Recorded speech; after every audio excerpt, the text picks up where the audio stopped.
got trapped in the netherworld between meeting IDs. Yeah. Well, I'm glad it finally worked out. Yeah, sorry about the delay there. No, no problem. I was just sending your assistant an email to ask if you were online currently. Well, Yeah, last time you were calling me from your car, and I told you it works better for me when I see the person I'm I interviewing. understand. So that's why. Um, so before we start the interview, do you have any questions about the interview? Yeah, and it would be really helpful. Just tell me a little bit in general about. I mean, we talked a bit before in the car, so I have a little feeling, and you sent some stuff. But it's always nice for me. It's a little bit like what you just said to hear directly from you. So how do you see this work, and what are your kind of basic goals, and anything else that would give me a feeling for, the context for what we're doing here. I'm a high school teacher, and I Mm-hmm. have been part of the system for over a decade now.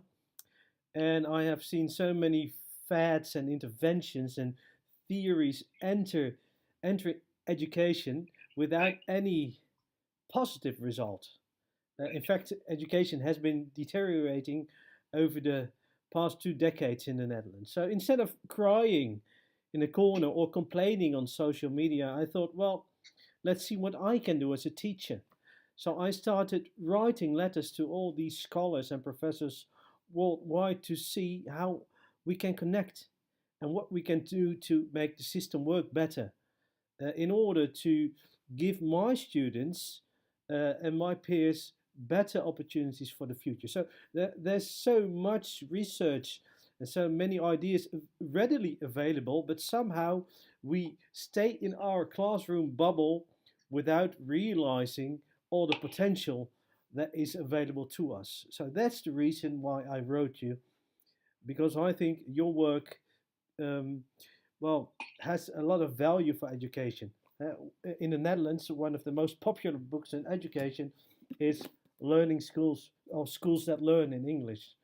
So I know as a teacher, it's really hard to make time to read these books because we don't have time. We have to take tests, we have to revise tests, we have to design classes. So who has the time to um, uh, do the research? Uh, Amongst my peers, there's very few people who do the research. So we are dependent on people who invest, and I want to be that person, and I want to share your work with my peers. So that's my goal. Yeah, well, that helps a lot. By the way, do you pronounce your name Timon?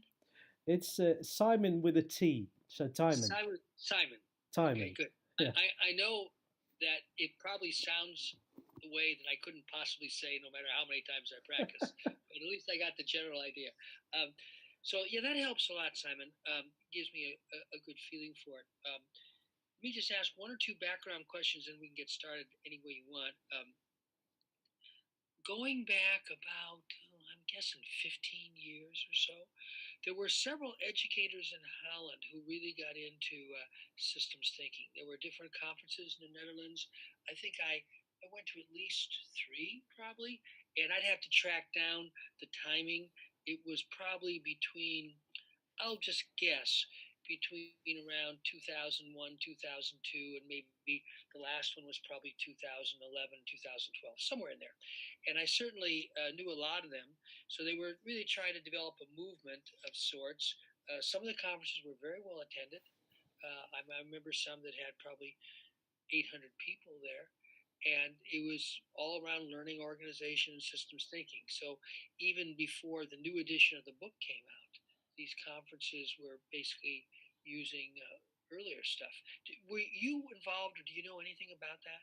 No, last time was in Amsterdam. I think it was 3 years ago, and we actually shook hands. You signed Yes.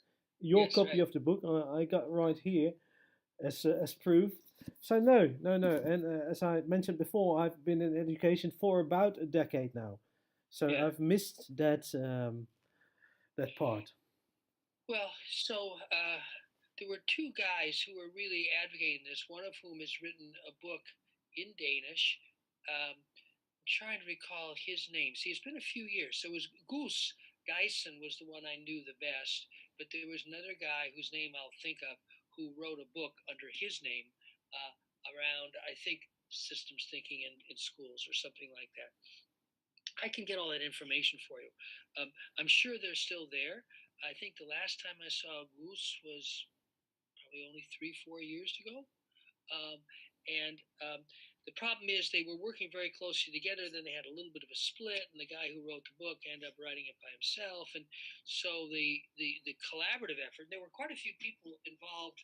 I'd say pretty intensely. There was a group of about 8 or 10 that I met at least 5 different conferences, both here in the U.S.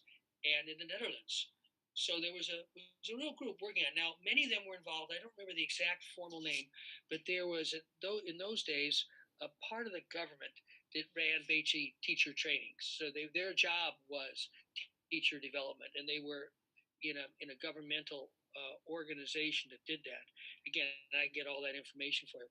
As I recall, that organization got reorganized or it no longer had budget, so then they had to become more independent. They worked just as independent consultants, which probably also meant that they didn't have the same maybe credibility or certainly connections.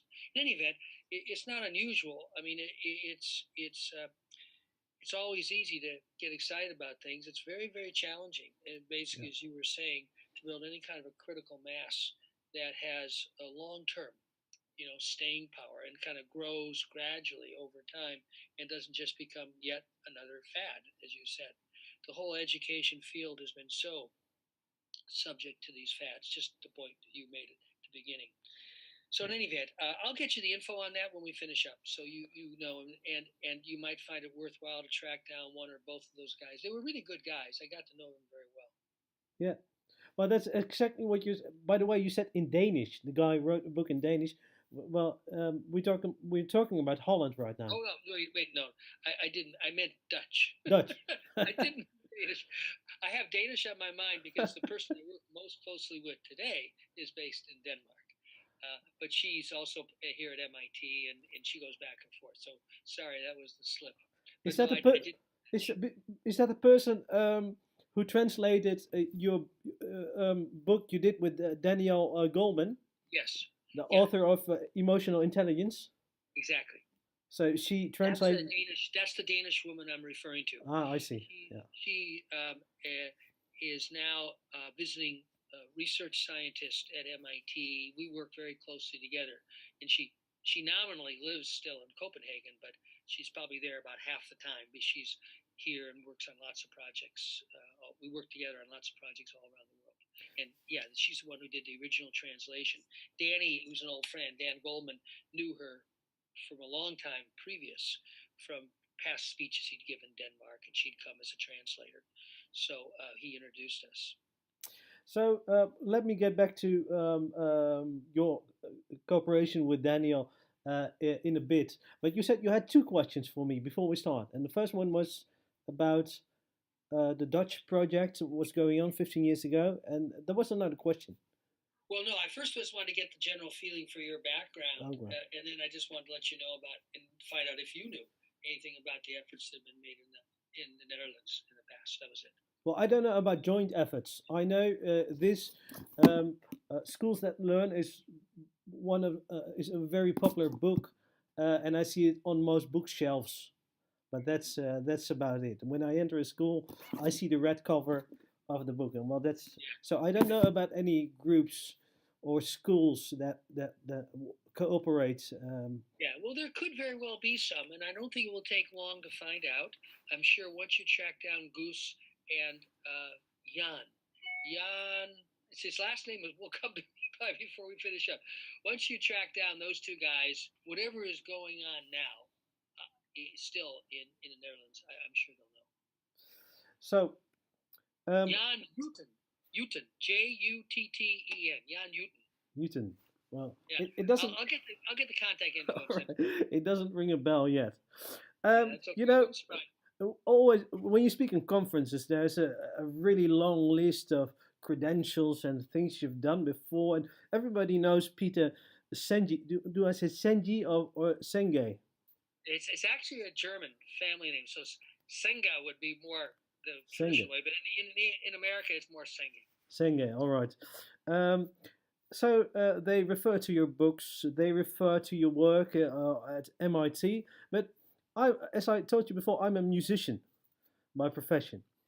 So I always ask my interviewees, describe yourself in music. Could you describe yourself in music? So this is a different approach. Yourself in music, or in books, or in food. What would that be like? These three things. I mean, Peter Senge in music. What would that be like? Well, I don't mind playing around with it, but I'll just say my only qualm is that um, I always try to make it clear that this work really is not about me. You know, the field book, the one you held up, that probably has 80 contributors, many of whom Yeah. the five other co-authors are several of them are lifelong educators, and most of the stories and examples are come from practitioners. So I always think that's one of the things that's important to stress at the outset. Uh, there's lots and lots of people who are well known for advocating their ideas. I think I've kind of inadvertently gotten into that category because of just the way books are published, frankly, and and the fact that the original fifth discipline, I was the sole author. The reason is the other co-authors quit, so it was either finish it myself or While give up. writing the fifth discipline, Yeah, are you yeah, yeah. saying you were it was a co you had In co-authors? early stages, yeah, the idea was there were two others, but none of them could stay with it. It took about 4 or 5 years. That was a long project because it was the first time to really try to put this together in a book. And generally speaking, I'm very cynical about management books in general. I think it's just a big, again, fad machine, basically.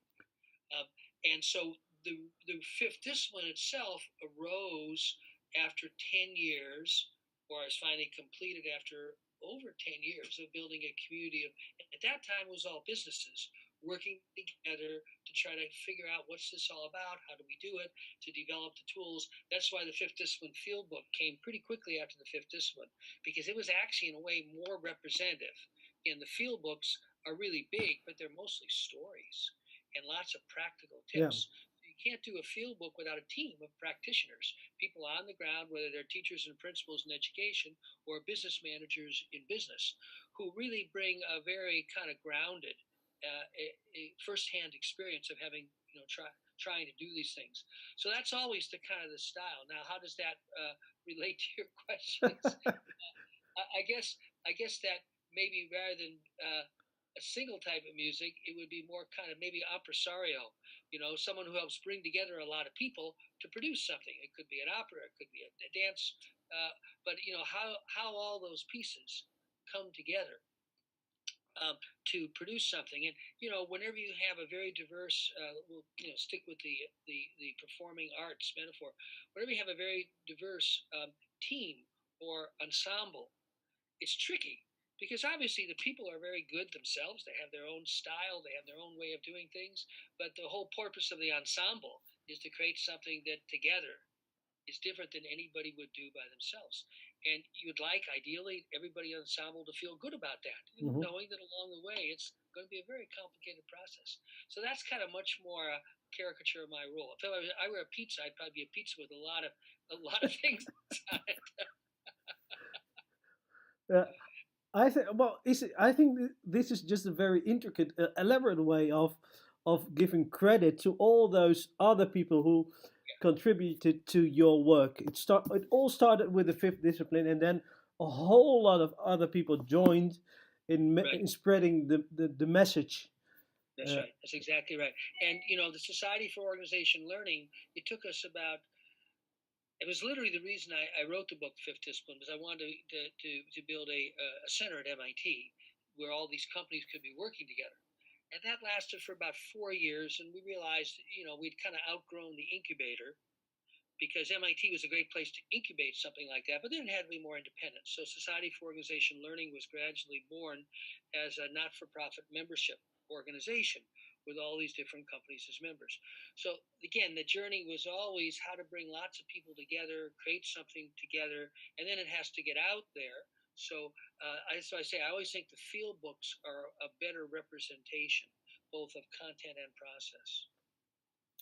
Before we go to education, let me ask one more Senge question, a personal question.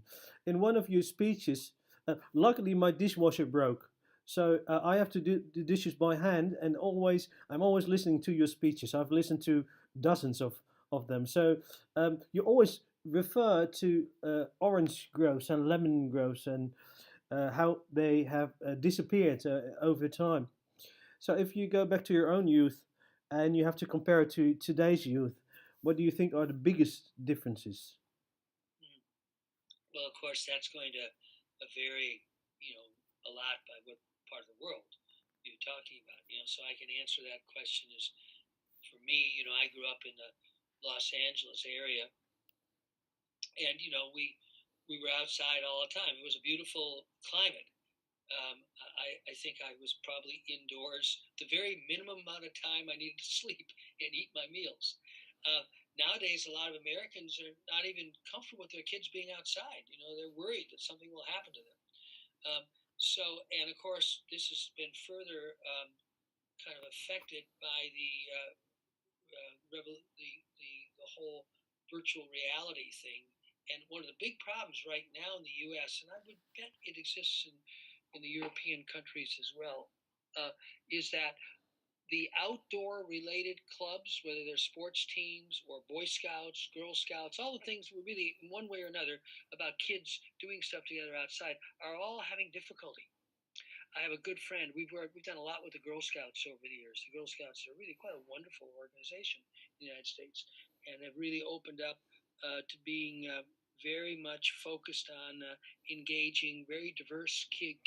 Not just white middle class girls, but the real mix of all the girls in America. And their membership has been declining for the last 5 years because the kids don't see any reason to be outside. Why should I be outside? I can be outside in my game. So that's been another big factor. And it's getting. There's even been serious studies done that the endorphins released in playing video games or some sort of virtual reality um, interaction amongst kids kind of saturates the kind of mind body systems desire for that, and literally, so there's a real reason they don't have that much interest in playing outside.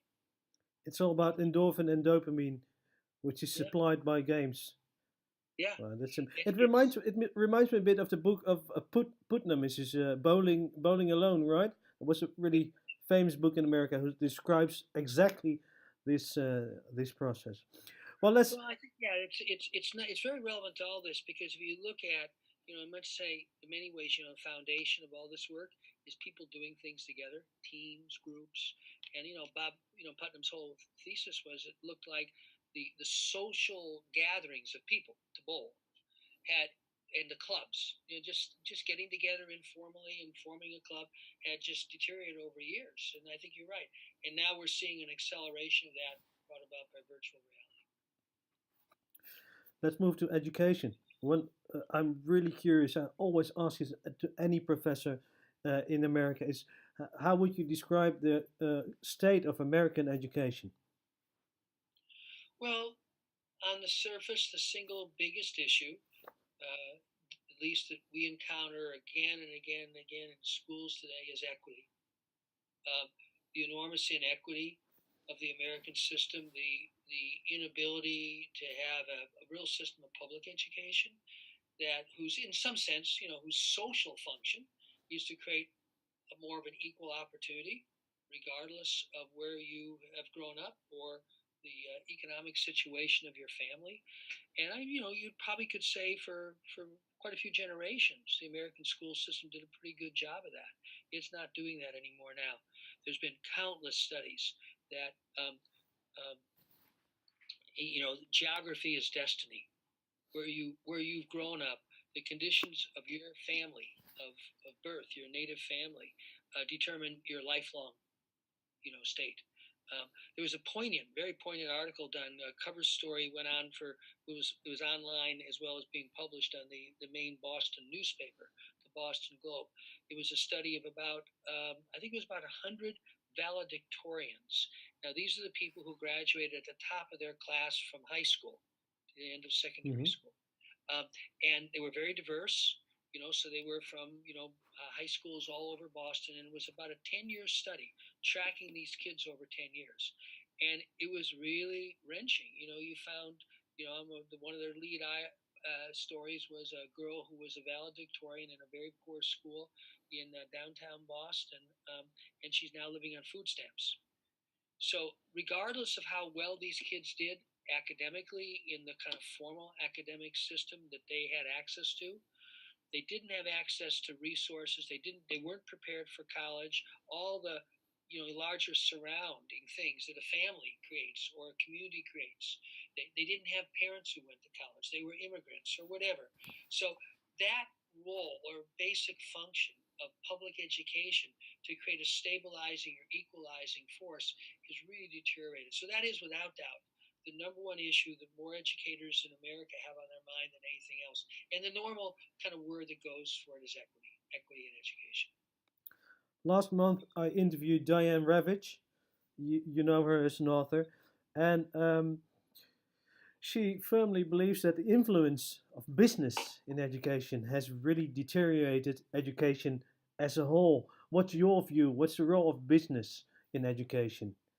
Well, she's been very outspoken, and I think appropriately so, that the privatization and so there's several levels to this, but basically that there's more and more quote quasi public or really private schools in the public system, the charter The schools, charter schools, yes.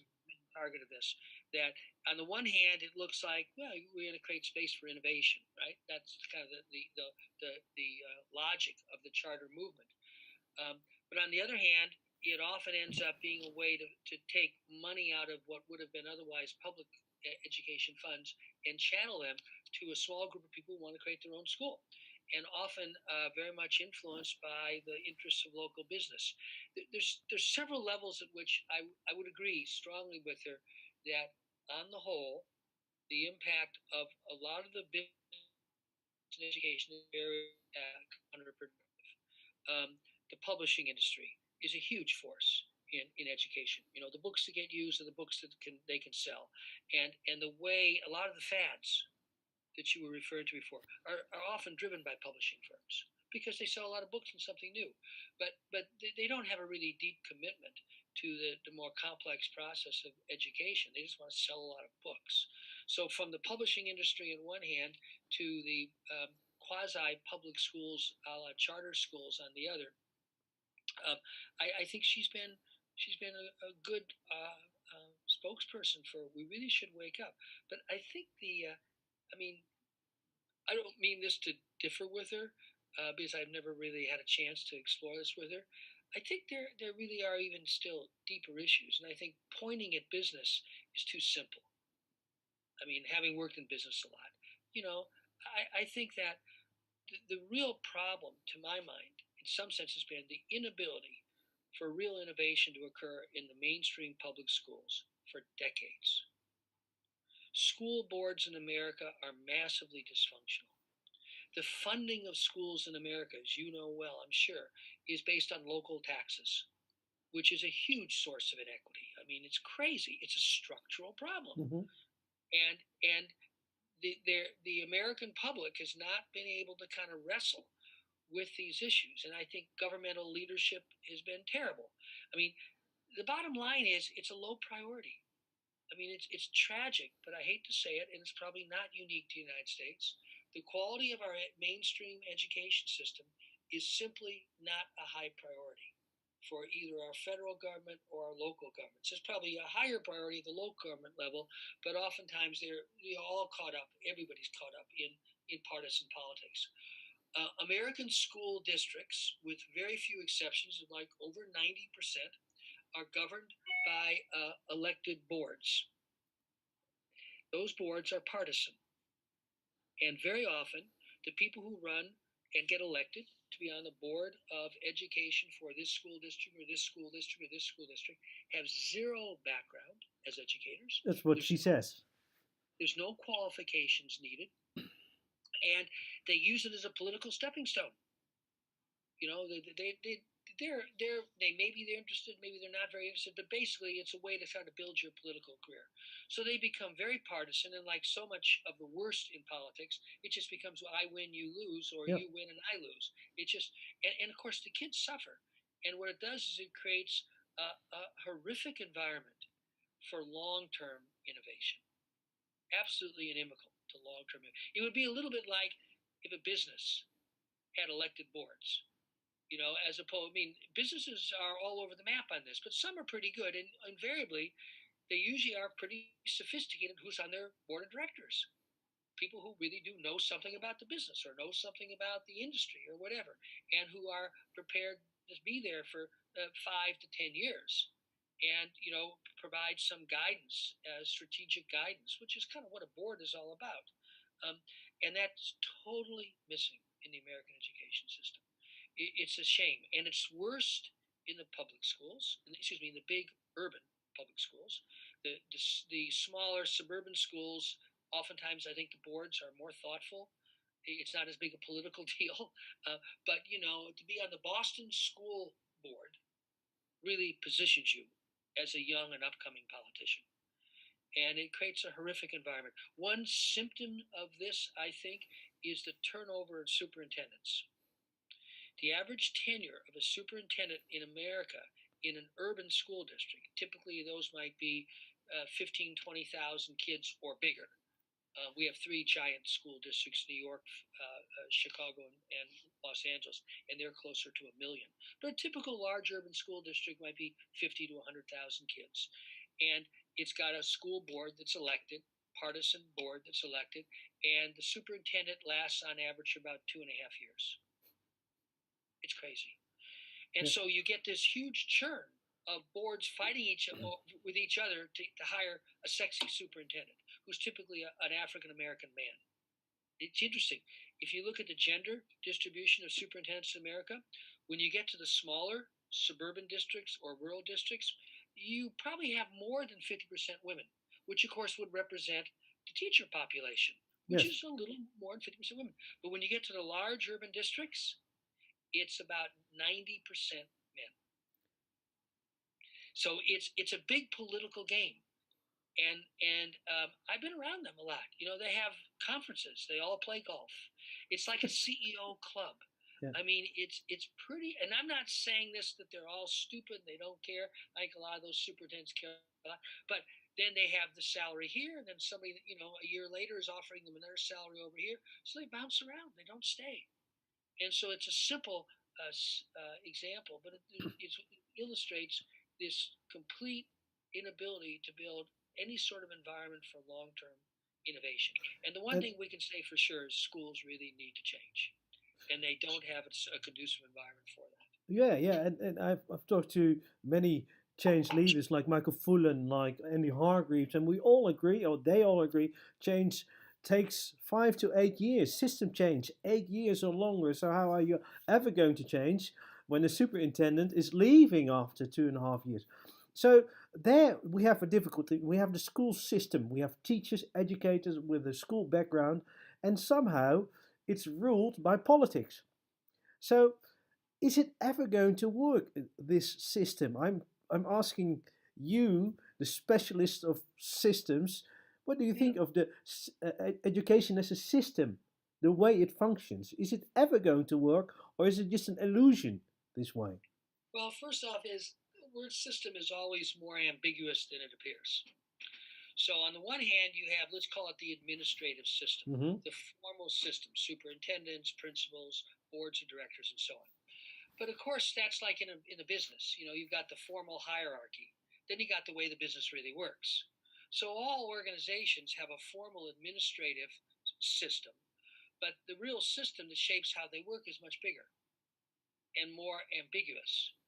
And it's a lot of different people with a lot of different influences. That's why, um, for example, one of the things we've been wanting to do for a long time, and now I think we're really getting good opportunities. I felt for a long time that it's very naive to think educators will ever transform education, because compared to business, it's a much more complex system. And I'm using the word complex now in terms of diverse stakeholders who have real power. In a business, basically you can do any damn thing you want as long as you don't break the law. And we know businesses even break the law for a long time before Hmm. they get caught. So there's very little constraint, and consequently they're all over the map. They can be extremely innovative, and they can be very destructive, but there's not much larger governance. It's exactly the opposite in schools. You've got parents, you've got all these local stakeholders, you've got unions, which in many education systems, including the U.S., are quite strong. The U.S. is probably in the middle. Some countries they're much stronger than they are in the U.S., but they're quite strong here. You've got all the political interests we were just talking about. The people who want to get on school boards to prove that they can turn around schools and are the great consumers of the latest fad cycle. You've got the management cast, this group of superintendents, particularly of big systems, who move around from system to system to system. And these are all important players. And ultimately, of course, you have the kids. So, what I've been wanting to do for a long time is really have much more multi-stakeholder approaches to this basic question, which has always been the same question for me. How do you create the conditions for long-term, deep innovation? And it's been very clear. And we, for example, going back about almost 15 years, about the same time I started to work with Jan and Goose, and we were building up a global network that eventually became called the Seoul Education Partnership. Um, and the way we conceived of that effort was a collaborating network of school districts. So that's how I have come to my views about the importance of boards and superintendents. And I'll in a nutshell, I'll tell you the gist of what we learned after 10 years. I think we were enormously unsuccessful because even where there was a superintendent who was there for 10 years, which is a really long Yeah. time in America, as soon as that person left, everything changed. So it's a very hierarchical system. So in a situation like that, one way to characterize this is you have a larger environment, which is a lot different than it was 50 years ago, and a lot different than it was 100 years ago. Schools haven't really changed that much in the last 100 years. So in this larger environment that's really demanding change, and you look at the management systems, management and government systems in place, and they're totally unable to be harmonious with that environment. They're totally unable, again, to sustain any long-term, thoughtful process of innovation. You have to say, well, something's got to be done differently. So we've followed in the last 5 years two kind of parallel strategies. One is we have a few projects that are really multi-stakeholder. What I mean by that is you get a good cross section of all the key players that will shape how a school district functions. So that's the community leaders, that's the parents, Hmm. that's the people, the superintendents and principals and stuff like that. And so you try to get the whole system, so to speak, if you just think of a system of key stakeholders or key actors, starting to work together. Now that takes time and effort, but there's an approach called collective impact, which has been used in a lot of settings in the U.S. on just this sort of process. And one of our major projects the last few years has been a collective impact structure, a collective impact process that integrates the systems thinking tools in a couple of sites. Again, this organized, multi-stakeholder effort. The other approach we've taken is go where the innovation is more feasible, and then try to show what's possible, and in a way that can then feed back into the limitations of the mainstream system. So we've had a major partnership in the last several years with the IB network. The International Baccalaureate Network is one of the most, I would say, sophisticated global primary and secondary school networks. They've been around for 70 years. They have very deep values. I'm sure the individual schools, there's over 6,000 schools that have IB programs around the world, but they're in 150 countries, so they really are global.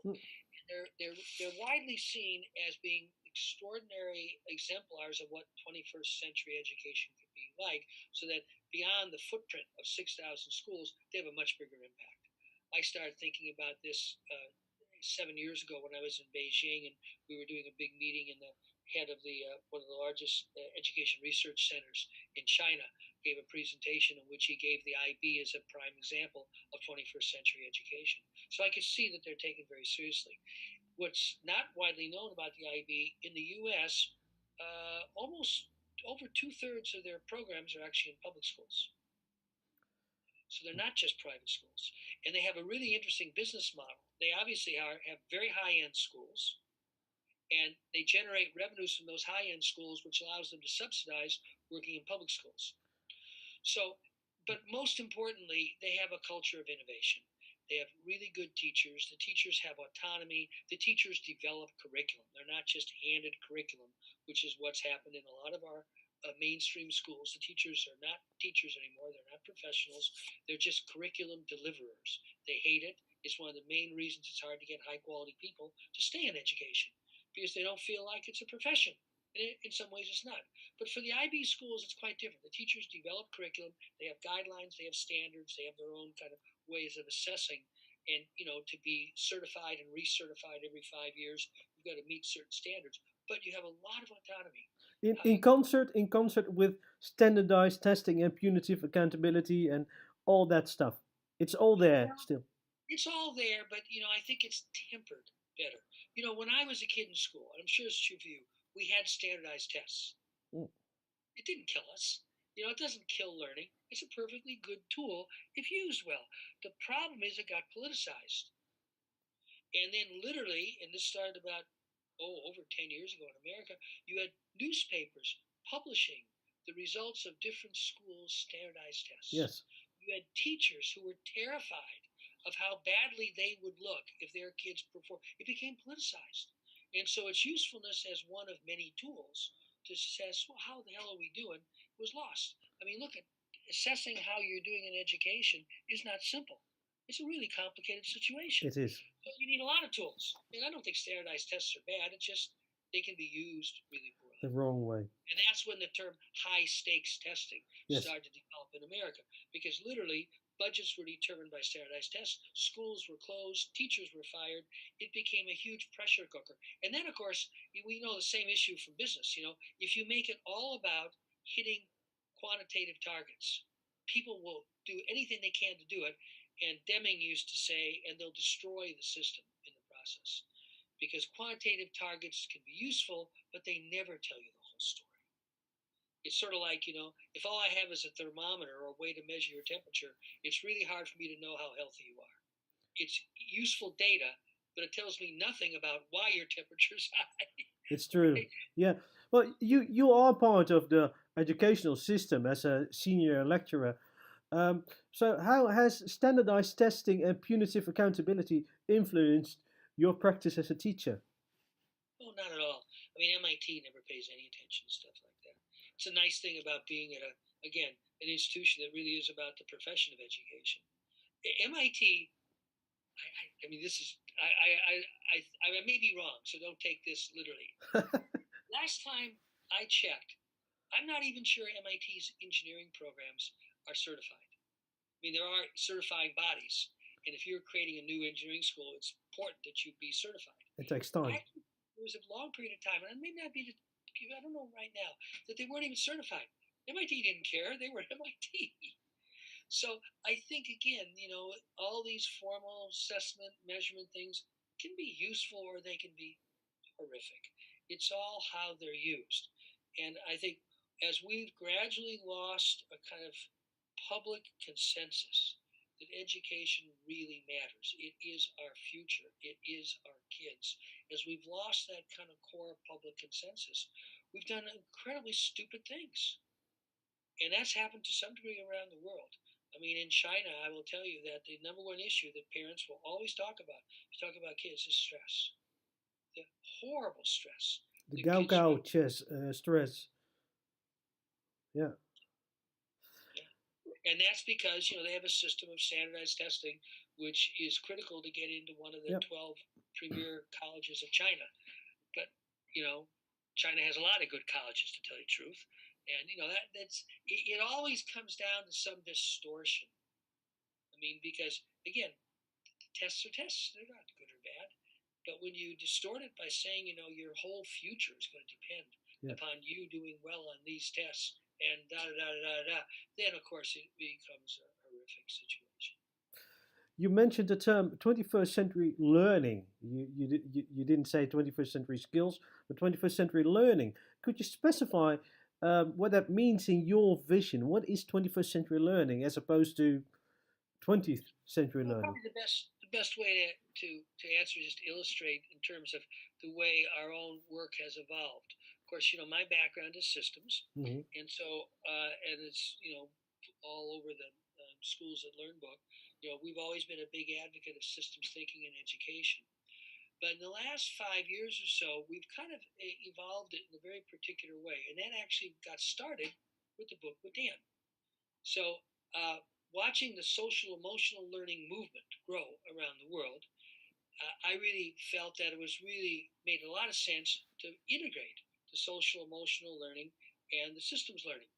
And Dan liked the term triple focused, which I always thought was a dumb title, but that's because That's your most recent book title, right? That's the one yeah, you published again. it's probably it was supposed to be an ebook. It was just to get the idea out there. And Dan, at that time, Dan's number one book was The Focus. Ah, I see. Like focus.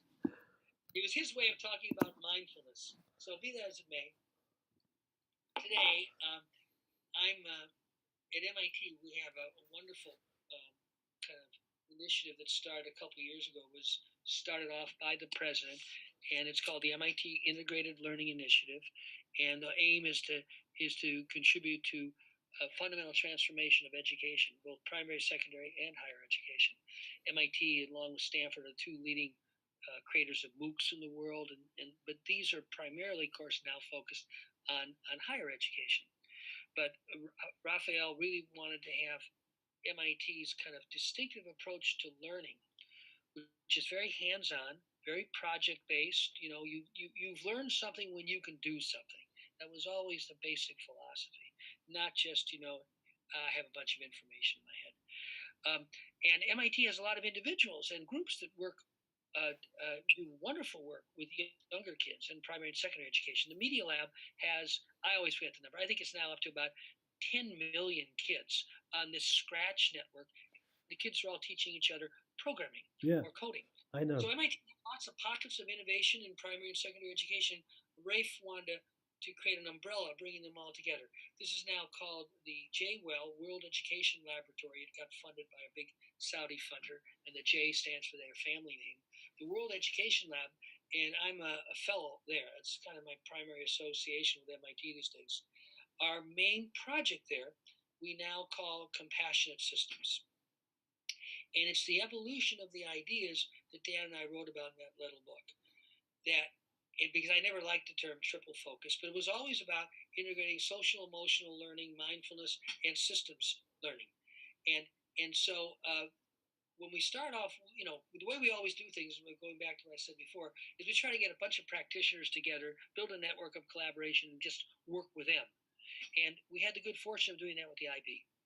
So the IB was really interested. They loved the ideas. And so about not long ago, just only 2.5 years ago, it took about a year to organize it. We got a network of 10 prototype sites together in the IB. And they liked this term compassionate systems because it was this kind of paradoxical systems, which for most people sounds hard, mechanical, and Mhm. so on. But of course, it's not really what the systems perspective is all about. It's really about holism and seeing things as living systems. But nonetheless, the word system is a word that always has had a lot of baggage. But they liked juxtaposing compassion and systems, so they call it the compassion systems perspective. How we can make as a kind of fundamental, you might say, the fundamental of education for the 21st century about interconnectedness. And as human beings, we live at three fundamental levels of interconnectedness. There's this system, as the Chinese would call it, the mind, heart, body system. There's the system of relationships, family, friends, groups, teams, and they're all the larger systems, social, economic, and of course, most importantly, the ecological systems. And that the basic idea here is that the foundation of all education should be understanding, appreciating, and developing real caring. That's the term the IB like to use for these systems. So self-compassion, compassion for others, compassion for the plights of the larger systems. And so I always like that because a little red stretch, I think it's about 3 pages in the original fifth discipline, was on compassion. Because I always thought that was a slightly different and in many ways a more evocative way to talk about the system's perspective. If you really understand how a system is functioning, you stop blaming people. Because if you were in their shoes, you'd probably be doing the same thing. Because they're operating in a field of forces that are being created by the system. Now they're part of creating that system. They don't understand how, but we both create the systems and then we get ensnared in them. So if you really understand that, it develops a very deep understanding or foundation for a real compassionate stance. So that's now one of the flagship projects or initiatives in the World Education Lab at MIT. And it's at present time, it's still situated in part within the IB network. It's gradually spreading throughout the IB network because they're great partners. But now we have a lot of other sites that are no longer IB at all, but other, where there's a critical mass where we can work at a community level on developing this compassionate systems perspective. There's not a lot written on it right now, Simon, but I can send you a couple things when we finish up. Many people talk about 21st century skills. I mean, it's the fad in Holland right now. When we have a meeting, we always talk about 20. Everybody should pay attention to 21st century skills. There's so many companies focusing 21st century skills. So many publishers focusing on 21st century skills, and many people also refer to it, in different ways, but still the same. 2 months ago, I talked to Tony Wagner, who wrote The Global Achievement Gap, and he focuses on the 7 survival skills. Michael Fullen refers to it as the 6 C's. What are 21st century skills in your opinion? Well, I probably would, agree a lot with what people like Tony and Michael have said. Um, I'm always concerned about fads, so that's why you won't hear me use the term 21st No. century skill, because it's been used so much. But I think the simple, in starting to think through this, the first thing we have to recognize is what I was alluding to before. The world is a very different place today, and human beings are in big trouble. All of our societies are in big trouble. I've spent, better part of the last 20 years, like a month a year in China. There's no societies in the world, no matter how successful their economies are, that aren't in big trouble. Why? What we've basically done in the industrial age is we've harvested ecological or natural capital and to a high degree social capital to produce financial capital. It's a totally crazy situation. And if you think that one of the functions of education is to help societies evolve, which I think has always been one of its core functions. There's an old saying in traditional Chinese culture that the mark of every golden age is that children are the most important members of society. Now, why is that? That's because the children anchor us in the future. Because there's always going to be a lot of pressures to bring us back to today and me. How do I get beyond today and me? Well, I look at the children, and there's obviously this deep emotional connection and this natural sense of responsibility. We have responsibility, and we feel it's a biological imperative for the well-being of these kids.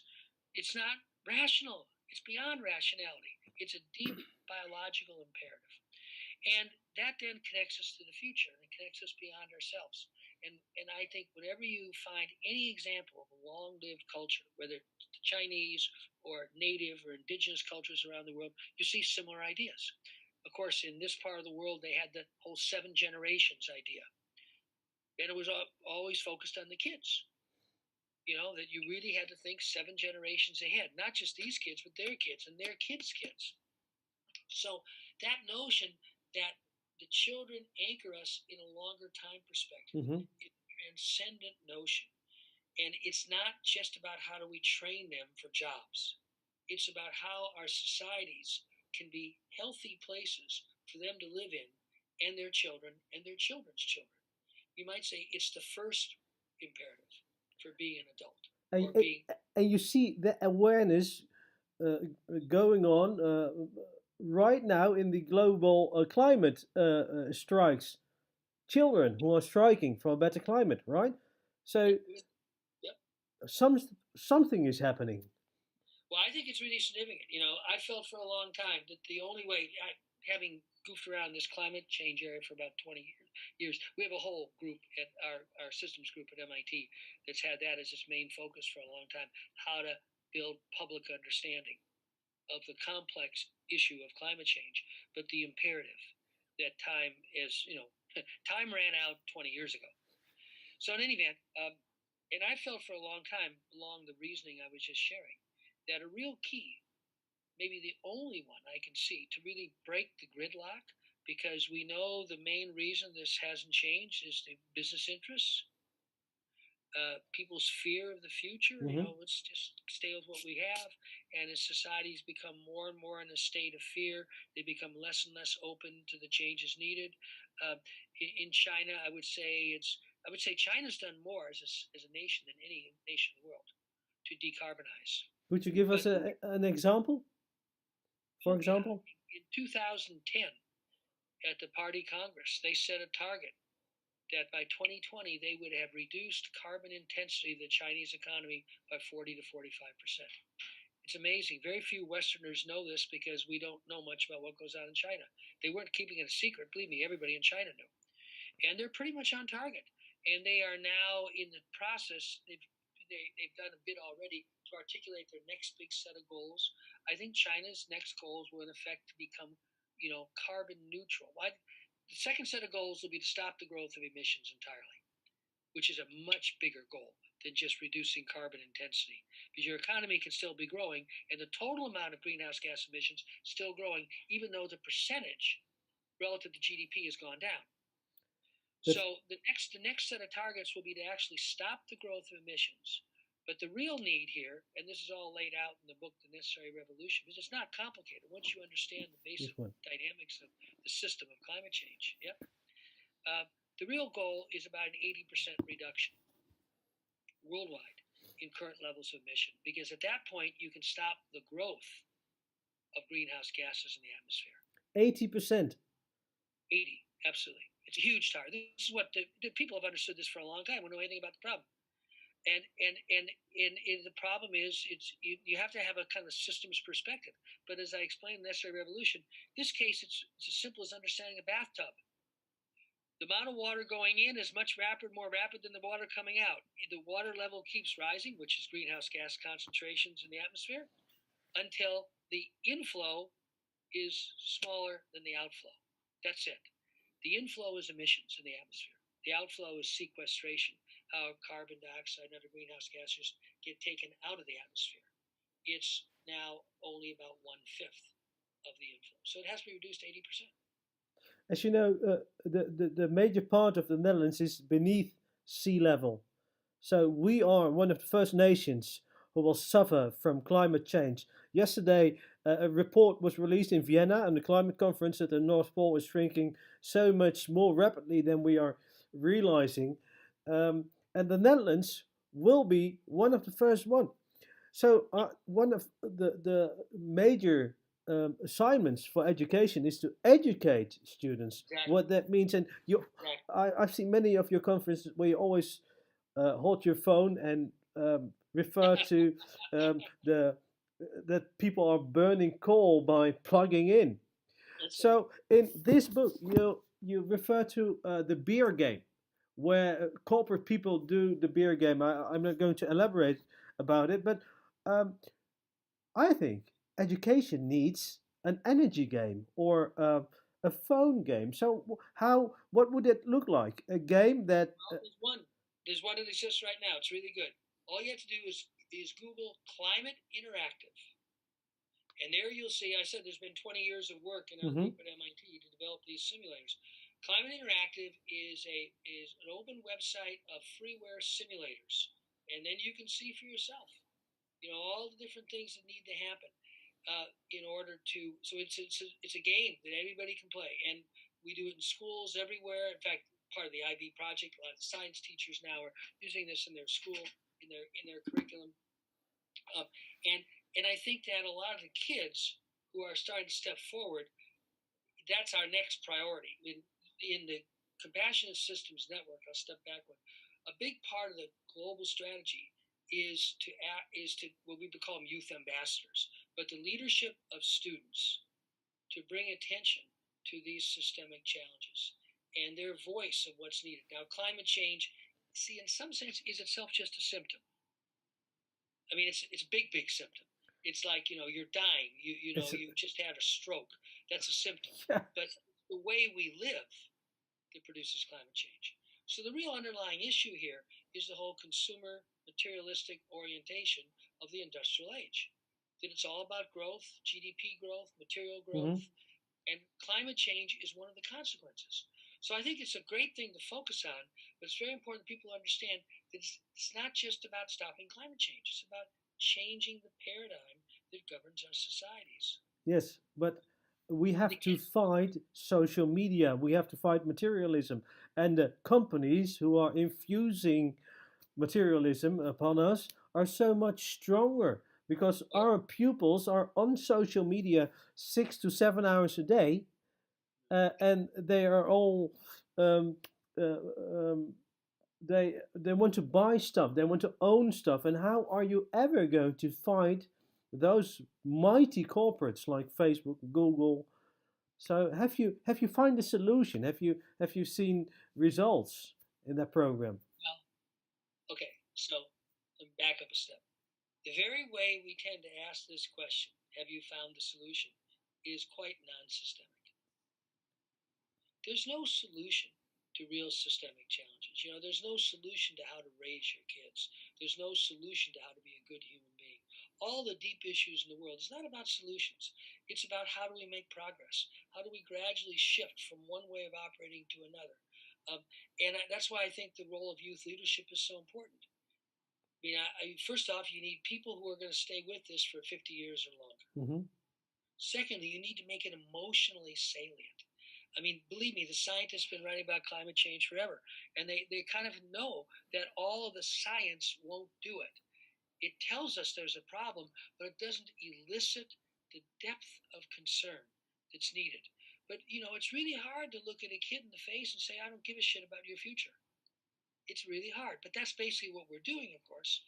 And and so I think that I don't know there's any solution. I don't think solutions even have relevance in this. But can we really make significant progress and start to shift the overall direction that our societies are taking over the next 3 or 4 generations? Because it's taken us a long time to get into this predicament. It will not be changed or solved in a decade or even 2 decades. That's why I say, climate, in the way I framed it in The Necessary Revolution, I said climate change is a gift. Anybody who thinks deeply about the course of the industrial era knows that it's been headed towards a brick wall for a very, very long time. The rich will get richer, the poor will get poorer as resources get more scarce. It'll be a major source of conflict around the world. Okay? So that's like inevitable in the whole growth mentality of the industrial age.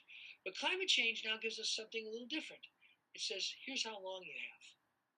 Here's a quantitative indicator Mm. of how big the changes are. That's why I always talk about the 80% reduction. It's not small, but Huge. it's illustrative of the scale of changes that are needed. I think the kids get that emotionally because they're so clear that things are heading off a cliff and it's their future. Now, I think what we could do is help them become more articulate at showing how they understand the science, because they can understand the science fine, believe me. They'll understand it much more quickly. So what we're trying to do now is connect up a lot of this youth leadership that's emerging in the world with tools like the climate interactive simulators, which are very intuitive. They start with bathtub simulations. They start from really Mm-hmm. simple things. So people can see, 80% reduction. Now, what does that mean practically? What does it mean for different parts of the world? I mean, we're all in very different places. We've got Europe, we've got North America, we've got Latin America, we've got China, we've got the emerging economies of Asia, we got Africa. Everybody, in some sense, has got to be part of this dance, but it'll be a different dance for everybody. So the simulators let you kind of calibrate it around what has to happen in different countries. Then there's a new one that's online now, which really looks at the energy mix itself. how do we need to invest differently in different types of energy, in different types of energy efficiency as well as energy sources. So there's a whole kind of portfolio of tools there. And what we're trying to do literally right now is get those into the hands of the kids who are really stepping Yes. forward and starting to make this an emotionally meaningful conversation. I think their leadership is absolutely critical. So we are heading to the end of the interview. I want to talk about a little bit about the future of your projects, about your plans, because you've come at a certain age that some people retire. I mean, but somehow Peter Senge is not retiring and is doing interviews and is writing. So what are your plans for the future? I've always thought the first requirement in order to be retired is you have to have a job. And since I've never really had a job, I don't think I could really retire if I tried to. Um, so gradually over the last decade, I've done what I've wanted to do for a long time, which is shift more and more of my time to be able to work on exactly what we're talking about now, the future of education. Because the reasoning is really simple, Simon, which is that um, it's it's the problems we face are very long term. Therefore, the only institution that has a time horizon that's in the ballpark is education. As I said, it's all about the kids, and and in the meantime, the adults have got to temper their craziness. So that's why the voice of the children now to kind of help us maybe temper it is really important. But it's all about cultural change. I mean, that's the bottom line. Simplest way to say it. The culture of the industrial age is profoundly dysfunctional. And this is the industrial age. All this mumbo jumbo about technology and the industrial, that's crazy. We make more steel than ever before in human history. We burn more coal than ever before in human history. The whole industrial Yeah. age is one wave of technology after another wave of Yeah. technology. The industrial age is the age of the machine. It's the age when technology shapes society at every level. So all we have is one more chapter in the industrial age right now. But it can't continue because we live on a finite planet and it's never been a very good way. Material views of well being are by their nature shallow. They never will address the questions that really matter to us as human beings. So it fails on all three levels of systems. It fails.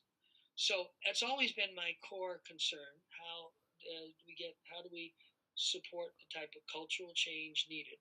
The I do think the role of the leadership of children is critical to that, of students and children, and I think that is the education of the 21st century.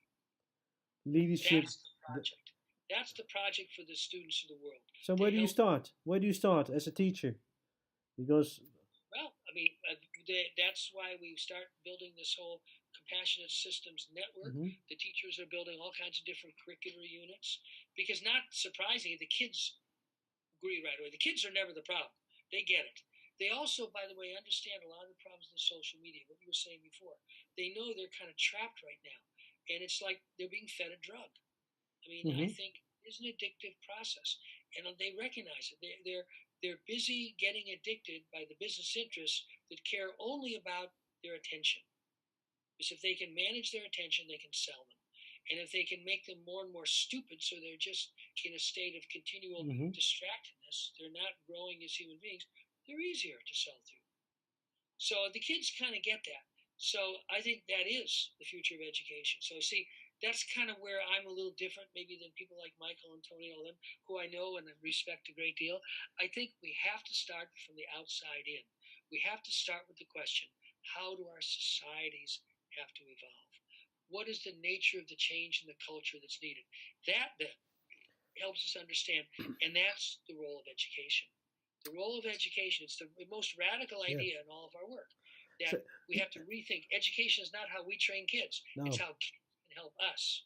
One of the books that really struck me most was a book by Pasi Sahlberg, Finnish Lessons, and he describes the Finnish system, and it's exactly what he says. The Finnish system. It's not education as a singularity. It's a whole system in Finland that makes good education, and many people think, well, let's go to Finland and take best practices, but it doesn't work that way. It wouldn't work for No, America either. no, no. Well, because as I said, Every society is kind of going to find its own path.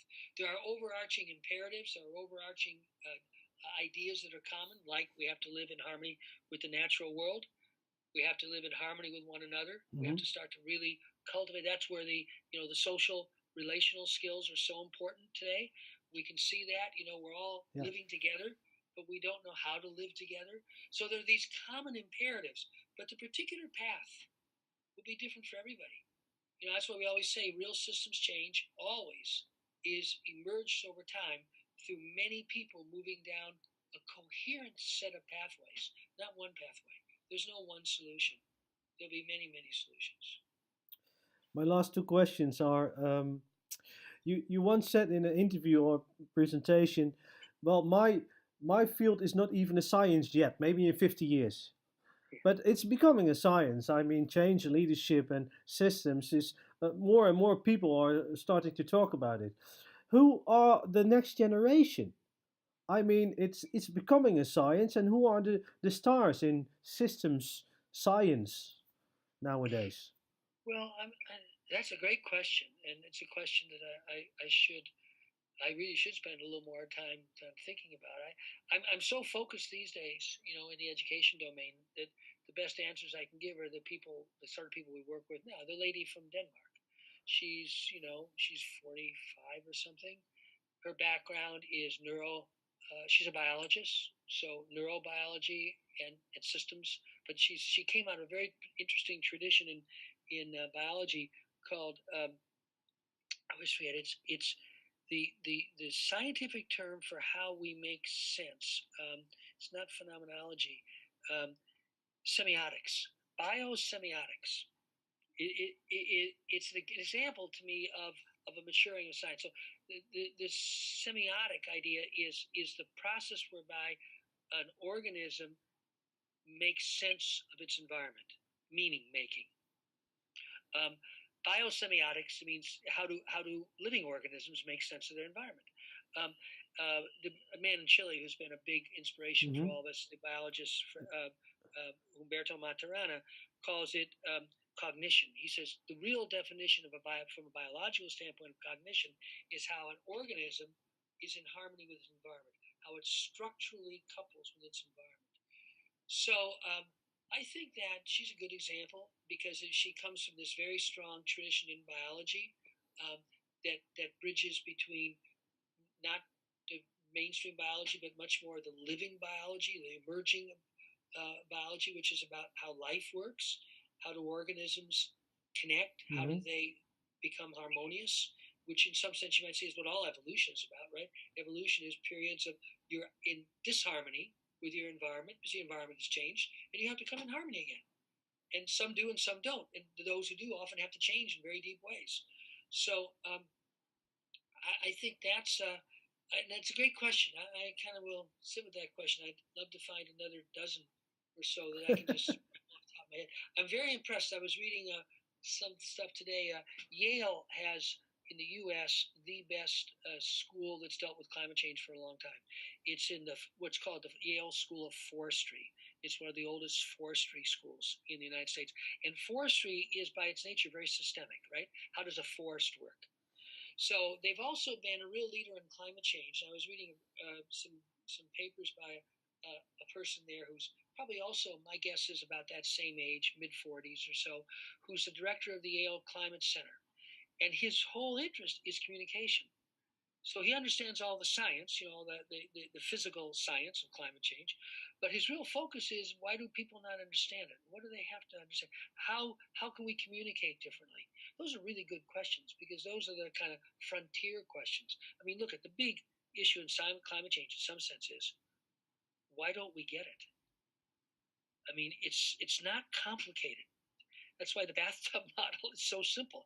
But we don't get it. So it's obviously I don't mean to trivialize that. There's real reasons we don't get it. It's threatening the concentration of economic power Mm-hmm. that we were talking about earlier, the way our governments are really in the hip pocket of business by and large, because they depend so much on the money that comes to the question, and you could say it's a communication question. We're somehow not understanding deeply enough. That's why the kids again are maybe opening the new communication channel. So I Yeah. think he's another good example. I'm trying to remember his name, but if you just look at the Yale School of Climate Change, so the Yale Center for Climate Change is part of their School of Forestry. He's the director of that. Yeah, well, you said why don't we get it? I saw a talk with you and Ken Robinson, and uh, and he said, or maybe you said, we made up the system, so we don't get it because some people make up stories. It's Harari says the same. Yuval Harari, in his uh, great books, 2021 Lessons for the 21st Century, for example. Um, we make up stories. He said the best story of mankind is money. The best story ever written by mankind, he says, is money and God as well. I really do not agree with that. It's a good story. It's a well. He said, the best story is kind of crazy. well, I mean the best. I mean the one that most people believe because everybody believes in money. Well, yes and no. I think the only reason people would call that the best story is because we really don't believe much in human beings. We have a very limited, a very materialistic view. All that people care about is themselves. All they care about is their material well-being. No culture that has ever survived for long has had that belief. There's been a lot of cultures that have had that belief, and they haven't lasted very long. So I would say that's a much deeper problem. There's a much better story. And it's, look at any culture that's been around for at least 5,000 years and ask yourself, what are the stories of that culture? And you will not find that it's all about money. I will guarantee you. It's almost always about relationship, about meaning. It's always a spiritual, material story. It's never just material.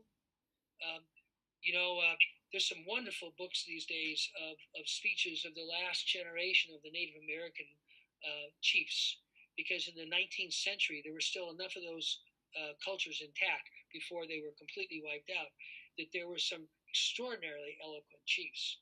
And when you read those, I mean, to me, it's always so touching because you go, shit, these people, they're sane. We're really insane. To say that the best story is money is an insane thing to say. But it's not his opinion, it's what he sees. You have a very, very low opinion of human beings.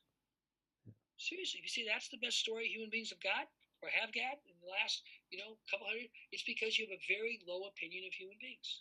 Maybe. Yeah, I can't read his mind. My last question. If you read it carefully, I think it's a very deeply materialistic perspective. It's a modern perspective.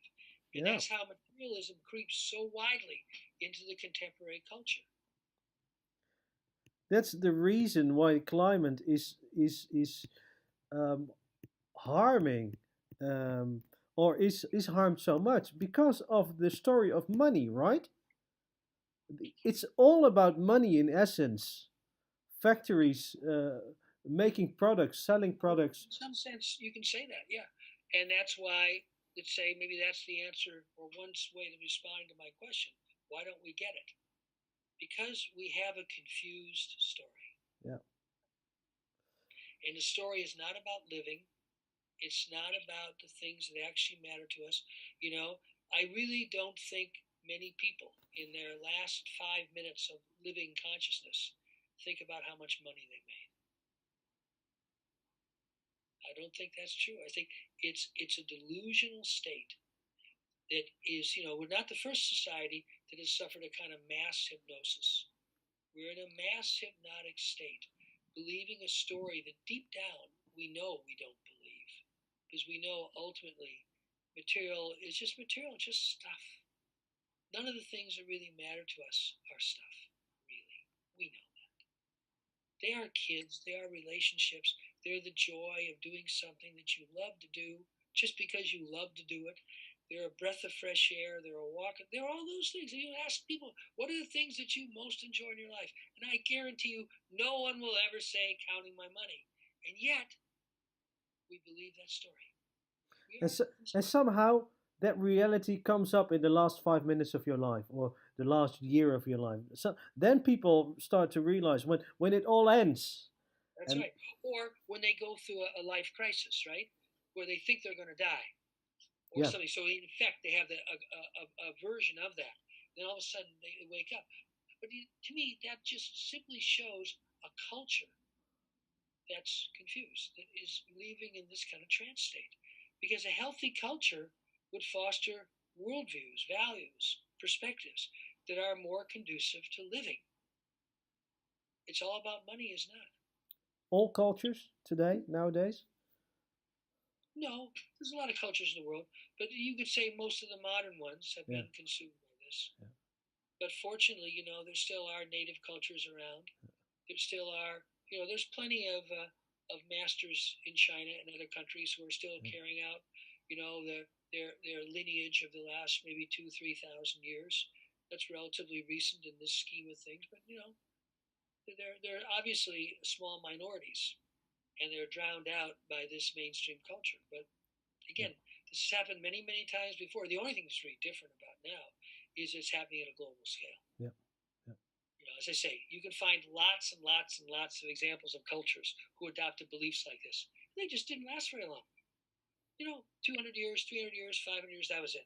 They never last many thousands of years. Yeah. But there are cultures that last many thousands of years. They don't operate like this. Let's see if we can make a turn and be one of those cultures. Well, my last question for you, Dr. Senge, is who should I interview next? Who inspires you?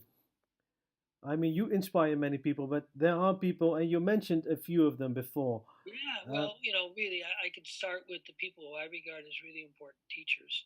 Humberto is an amazing man. He has a very, very precise way of saying things, so it's not always easy to understand him. He's invented a lot of language. He speaks excellent English. He's a Spanish speaker, of course, but he'd be a challenging interview. But he's now 86 or so, 87. So, if you want to interview me, you got to do it soon. I don't know. But so I would say the really deep thinkers like that. Several that I've really been inspired by passed away in the last few years. Thomas Berry was an amazing man. He was a Jesuit priest, very articulate. I'm just thinking of my bookshelf. The books that I keep are the ones that I think are really important.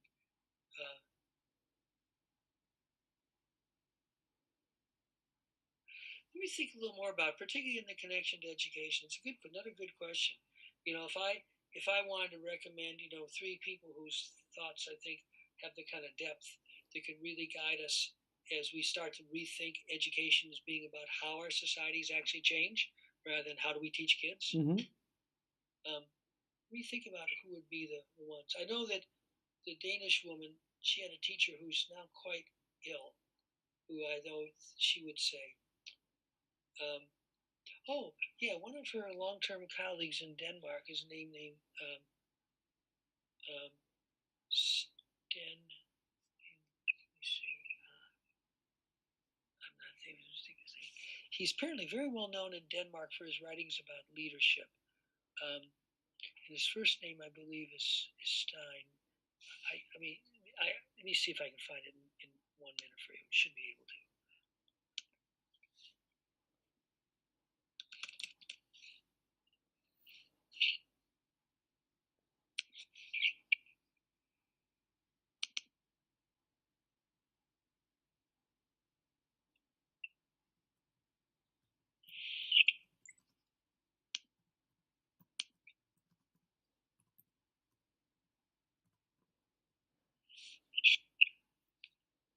Know where to look for the emails.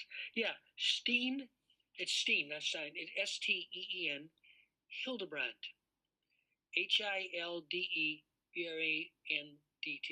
Apparently, he's about the best known person in Denmark writing on leadership. And he all his work now is around the global goals, the UN Sustainable Development Goals, and how they can infiltrate into more and more institutions. So he's clearly a very deep thinker. I've met him many times. He's a wonderful guy. So he'd be a good interview. Speaks excellent English, like, of course, most Dutch and Danish people do. We keep thinking about it. It's a good question because it's relevant to us too. Well, I'm kind of biased because I want to change education, and I will look at educators. I mean, next month I'm talking to Larry Cuban, Young Zhao, Linda Darling Hammond, uh, and they're My all. problem, I know most of these people. I don't find, to me, most of them are thinking about education from the inside out. They see the Yeah. problems in the system, and but that's why I was saying before. I think you need to have both lenses, right? You've got to see the current system and how Yeah. you have to understand it so you can help it evolve. But I really think at this time more than ever, we have to look from the outside in with this question: how do our societies need to evolve? And the premise that education can be a critical part of that evolution. That's very few people ask that question. And of course, for me, that's where it's always been because that's always been Yeah. our work from systems perspective is seeing how insane modern industrial society is. So naturally, it's easy for me to look at education from that perspective. Mm-hmm. The continuation of the way I look at business the same way. In order for our societies to evolve, how do businesses need to work differently? Never from the standpoint of how to fix business. It was always a different matter. So that's why I'm more thinking, and I'm sure there are some other people like that. Yeah. I think I should know a few other good examples, but most of the ones you mentioned that I have met, I wouldn't say that's if you prod them, they might talk about that. But Linda, for example, is wonderful. Linda's very focus is really equity because, as I say, in America, it's the number one presenting issue. How do schools really create more of an equitable possibilities for different kids? But it still sits within the mainstream growth Yeah. model. Yeah. I mean, Yeah. Yeah. what the hell good is it to make them more equitable when the whole society is going to collapse? That's it. And that's well. The That's natural environment. and that's also my bias. I'm always trying to look from the inside out. I see things happening in education. I want to change education from the inside out, but somehow I have to step outside of it to see what's causing the inside, and that's a very very difficult process from within the classroom. I think it is, but I think it's exactly what's needed now. And of course, they're both equally important. I mean, it's that understanding from the inside is critical because the change has to grow. It has to grow from what is. It's not going to be fabricated out of thin air. So that's also important. I mean, that's why I appreciate the work of everybody you've mentioned. But that said, my bias is more than anything now. That's why the kids are so good because the kids aren't stuck on the present No. system. They're looking at the world and going, "Shit, guys, we're screwed. If we keep going like we're going, what good is it to be educated as my society collapses?" And of course, they're right. Yeah. That's why focus on climate change is now starting to hit a chord. They're starting to hit a chord because they're able to Yeah. say, "What good is it?" I mean, those images of Greta Thunberg addressing these people on the climate conference. I mean, that's amazing to me. That's a seminal image. Yeah. I think back to kind of where we started in metaphors and images. And, I would put that one almost up there with the first pictures of the Earth from space. Yeah. That was a seminal image. All of a sudden, we saw ourselves from outside Yeah. ourselves. And I think you're absolutely right. I think it is the leadership of the kids that's pivotal right now. I'll keep looking. I want to thank you for your time, Mr. Senge. You have inspired me so much over the years. Um, could I ask for a photo which I can use in my article I'm going to write? And well, if you know some more names to interview and who look at things from a system perspective from outside of education, please let me know. Those are the two that come to mind first: Humberto and Steen. Steen would probably be pretty easy to get a hold of. Yeah. I could help you with that. Meta could help you with that. The woman in Denmark, and as another Northern European, he might be good. Yeah. And it's not like he's thought all about education, but that's the whole point. You need people really looking at it from the outside. And like everybody, he sees this emergent raw voice of the students as being really quite critical. I'll think about this. Well, thanks for inspiring me and all the people who are going to read your story with me. So I'd like to thank you. I wish you a good day, and if you could send me a photo which I can use in my article, I I'll would tell be Diane to send something. grateful. Yeah, So I'll send you Steve's email address. He won't mind. that would be great. Okay? Thank you very much, Mr. You're Senge. welcome. Bye bye. Take care.